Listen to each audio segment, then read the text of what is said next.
भारत देश जो कभी सोने की चिड़िया कहा जाता था, आखिर ऐसे क्या कारण हुए कि वो सोने की चिड़िया से साधारण चिड़िया बनकर रह गया और यहां तक कि उसके पर तक कुतर दिए गए।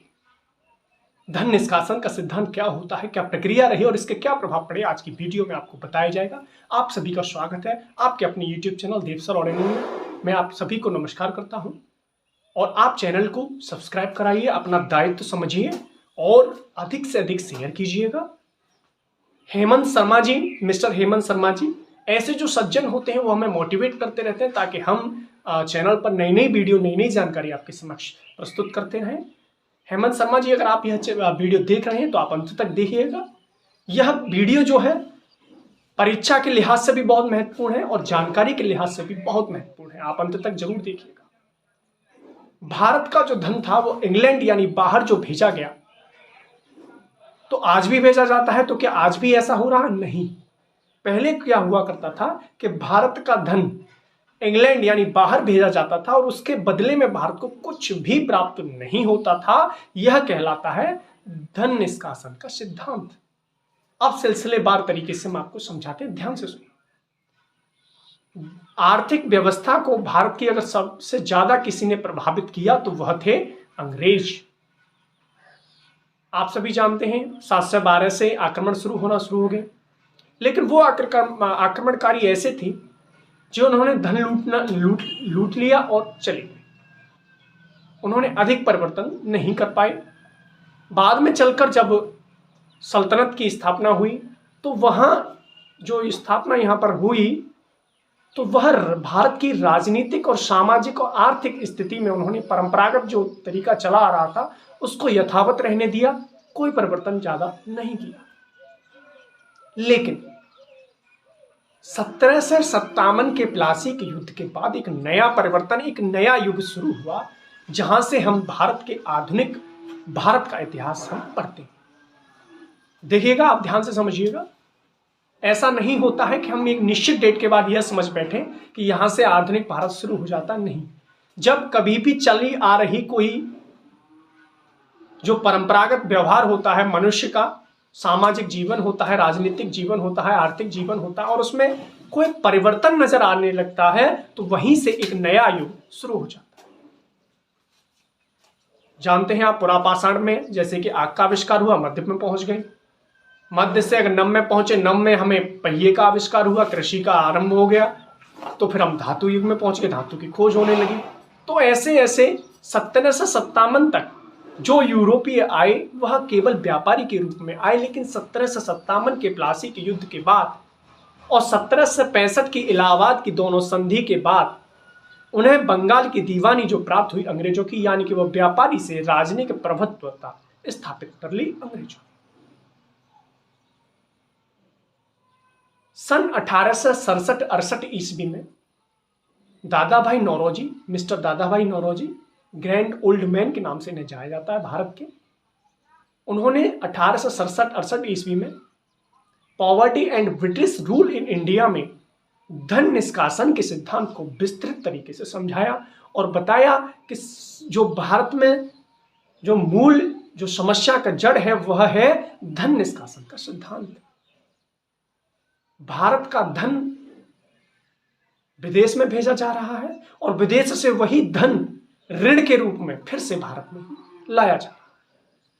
क्या प्रक्रिया रही, अब हम इसको आपको समझाते हैं। तो अंग्रेजों को जो दीवानी अधिकार मिले, राजस्व वसूलने का अधिकार मिला, तो उन्होंने बेहिसाब राजस्व में वृद्धि करना शुरू कर दिया। इससे किसी किसानों पर यानी कृषि अर्थव्यवस्था पर बुरा प्रभाव पड़ा। किसानों ने कृषि करना छोड़ दिया, कुटीर उद्योग नष्ट हो गए। दादा भाई नौरोजी ने 1867 ईस्वी में 20 रुपए वार्षिक प्रति व्यक्ति आय बताई। तो विलियम डिग्वी ने आगे बढ़कर 1899 में 18 रुपए बताई और जॉन सुलिवान ने, जो कि एक थिंकर थे, उन्होंने बताया कि हमारी सरकार यानी ब्रिटेन की सरकार यानी कंपनी गंगा के किनारे से, यानी कि एक ऐसे स्पंज की भांति कार्य करती है कि वह गंगा के किनारे से धन सोख कर टेम नदी के किनारे छोड़ देती है। तो आप सभी जानते हैं टेम नदी के किनारे पर कौन बसा हुआ है? लंदन। टेम्स। 1765 के बाद में बेहिसाब वृद्धि होने लगी राजस्व में। 1765 से 1772 के कालखंड को मिस्टर के एम पन्नेकर ने डाकू राज का काल कहा है। 1765 से 1772 के बीच के कालखंड को। राजस्व में वृद्धि हुई तो किसानों ने कृषि करना छोड़ दिया। कुटीर उद्योग जो थे वो नष्ट हुए। कुटीर उद्योग नष्ट हुए तो जो ब्रिटेन से माल आता था वह ऊंचे दामों पर दिया जाता था, लेने पर मजबूर होते थे। एक कुचक्र सा बन गया। इन्हीं के जो कर्मचारी थे वह निजी संपत्ति को इंग्लैंड भेजा करते थे और भारतीय जो राजा थे उनको सैनिक सहायता के बदले में अपार धन प्राप्त करते थे। कच्चा माल भारत से जाने लगा और वही विनिर्मित होकर वस्तु भारत में आई। एक कुचक्र सा बन गया। भारत का धन विदेश में भेजा गया और विदेश का वही धन ऋण के रूप में, वस्तु के रूप में भारत आया। एक कुचक्र सा बन गया। अंग्रेजी जो नीति निर्माता थे वह मानते थे और कहते थे कि हम जो रेल में, बागानों में, खानों में, मिल में जो ब्रिटिश पूंजी विनिवेश कर रहे हैं वह भारत को आधुनिक बनाने के लिए और भारत को शिक्षित करने के लिए ही हम इसका प्रयोग कर रहे हैं। लेकिन राष्ट्रवादी विचारक इस मत से सहमत नहीं थे। अब हम आपको समझाते हैं क्या प्रभाव पड़े।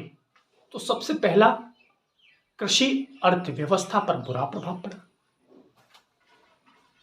राजस्व कर लाद दिए गए। आप सभी जानते हैं व्यवस्थाएं भी लगाई गई। जमींदारी व्यवस्था, स्तमरारी, स्थायी बंदोबस्त, रैयतवाड़ी व्यवस्था, महालवाड़ी व्यवस्था, और इन सभी ने किसानों का केवल और केवल शोषण किया। इंग्लैंड के लिए यह एक फायदे में रहा कि औद्योगिकीकरण क्रांति हुई। इंग्लैंड में औद्योगिक ढांचा मजबूत हुआ। डॉक्टर ताराचंद्र ने एक कोटेशन यानी कि एक टिप्पणी की है कि इंग्लैंड का औद्योगिक ढांचा भारतीय उत्पादकों यानी भारतीय उत्पादों के विनाश पर खड़ा हुआ था, जो कि प्लासी के युद्ध के बाद शुरू हुआ था।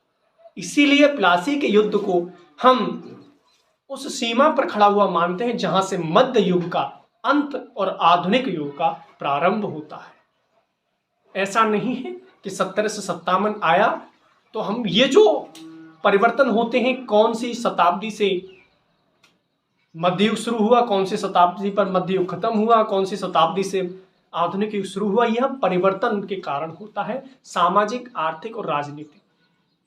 तो ये आमूलचूल परिवर्तन कर दिए गए। दीवानी प्राप्त हुई और शोषण भारतीयों का शुरू हो गया। धन निष्कासन होने लगा। तो आप सब समझ गए होंगे। दादा भाई नौरोजी ने तक यहां तक कहा है, इस धन निष्कासन के सिद्धांत को बताया और कहा एवल्स ऑफ एवल्स, यानी कि यह राक्षसों का राक्षस, इसे कहा था दादा भाई नौरोजी ने। अगर यह समाप्त हो जाए तो भारत में समृद्धि वापस आ जाए।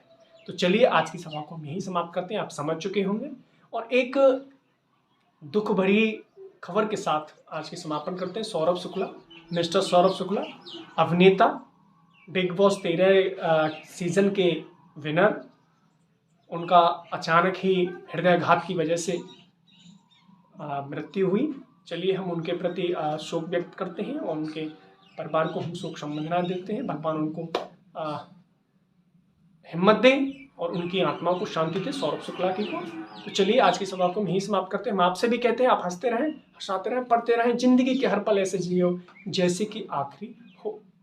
मौत आनी है आएगी एक दिन, जान जानी है जाएगी एक दिन, ऐसी बातों से क्या घबराना, यहाँ कल क्या हो किसने जाना। जय हिंद।